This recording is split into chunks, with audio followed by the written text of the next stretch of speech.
देश की राजधानी दिल्ली वायु प्रदूषण के कहर से तो जूझ ही रही है। अब यमुना के जहरीले पानी ने भी मुश्किलें खड़ी कर दी है। काफी समय से यमुना के पानी में अमोनिया की बड़ी मात्रा ने चिंता बढ़ा दी है। दिल्ली के यमुना नदी में पानी में बर्फ के पिंडों की तरह झाग तैर रहे हैं। पानी अत्यधिक जहरीला हो चुका है। इस कारण कई इलाकों में पीने के पानी की आपूर्ति भी नहीं हो पा रही है। लोगों को जल संकट का सामना करना पड़ रहा है। बता दें कि दिल्ली में छठ पूजा करवाने की सियासत के बाद अब प्रदूषित यमुना को लेकर आम आदमी पार्टी और भाजपा के लोग आमने सामने हैं। काफी समय से मैली यमुना की याद नेताओं को तब आई जब यूपी बिहार के लोग छठ पूजा के लिए गंदे पानी में नहाते नजर आए।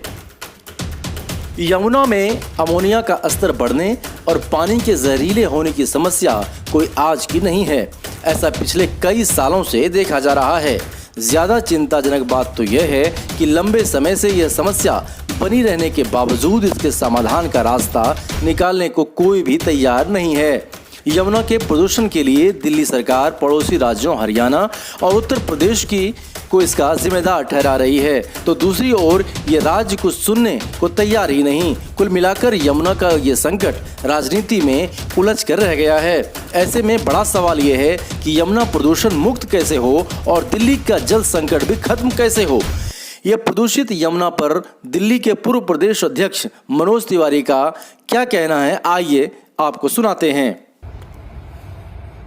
मैं कालिंदी कुंज पे खड़ा हूँ। आम आदमी पार्टी का अरविंद केजरीवाल का इन लोगों का एक बयान आया है कि ये पानी गंदा हरियाणा से आ रहा है।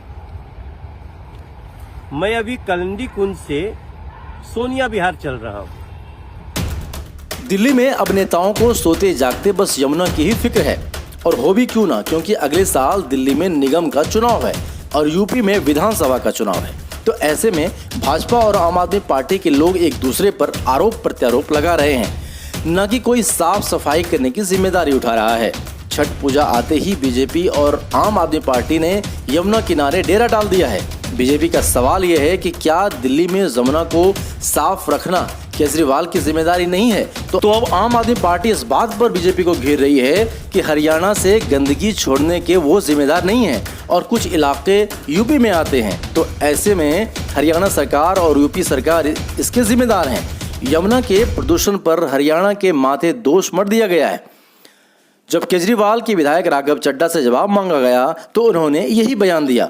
यमुना पर दिल्ली में सियासत की गंगा बह रही है, लेकिन हालात नहीं बदल रहे। देखिए क्या कहा केजरीवाल की विधायक राघव चड्ढा ने। यमुना नदी ओखला बराज पर मैली हो गई है, गंदी हो गई है और झाग बनकर उभरी और झाग नदी में तैर रही है।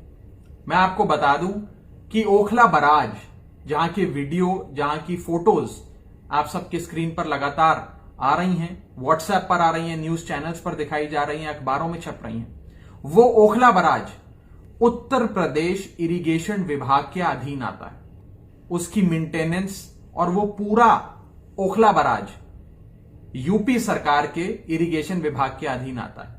हमने कई बार यूपी सरकार को चिट्ठियां लिखकर कई सारी सुझाव, कई सारे सॉल्यूशंस भी बताए, लेकिन आज भी हर साल की तरह वही झाग की तस्वीरें यमुना नदी में नजर आ रही। ये झाग आती कैसे है, यह समझना बहुत जरूरी है। लगभग 155 MGD यानी कि million gallons of water per day Okhla barrage पर आकर मिलता है, जिसमें से 105 MGD हरियाणा सरकार की ओर से यमुना नदी में जो छोड़ी जाती है धारा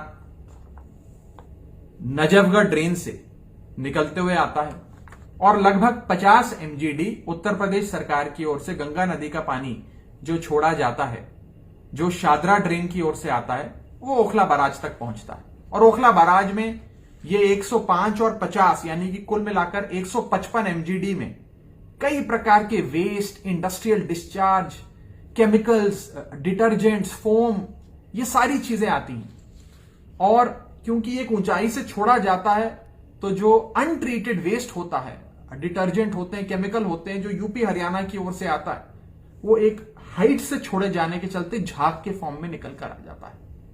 सरल भाषा में कहूं तो उत्तर प्रदेश और हरियाणा सरकार की ओर से जो नदी की धारा दिल्ली की ओर छोड़ी जाती है, उस धारा के अंदर केमिकल्स, अनट्रीटेड वेस्ट, डिटर्जेंट्स जिससे झाग बनती है, वो पाए जाते हैं। हमने कई बार यूपी की सरकार को हाथ जोड़कर कहा, हरियाणा को कहा कि आप लोग ट्रीट कर वेस्ट वाटर को पूरी तरीके से ट्रीट कर उससे गंदगी हटाकर जो साफ धारा हो उसे नदी में छोड़े, नहीं तो नदी गंदी होगी। आपको हमारी ये खबर कैसी लगी हमें कमेंट बॉक्स में लिखकर जरूर बताइएगा। आप बने रहिए हमारे साथ, देखते रहिए राज 1 न्यूज।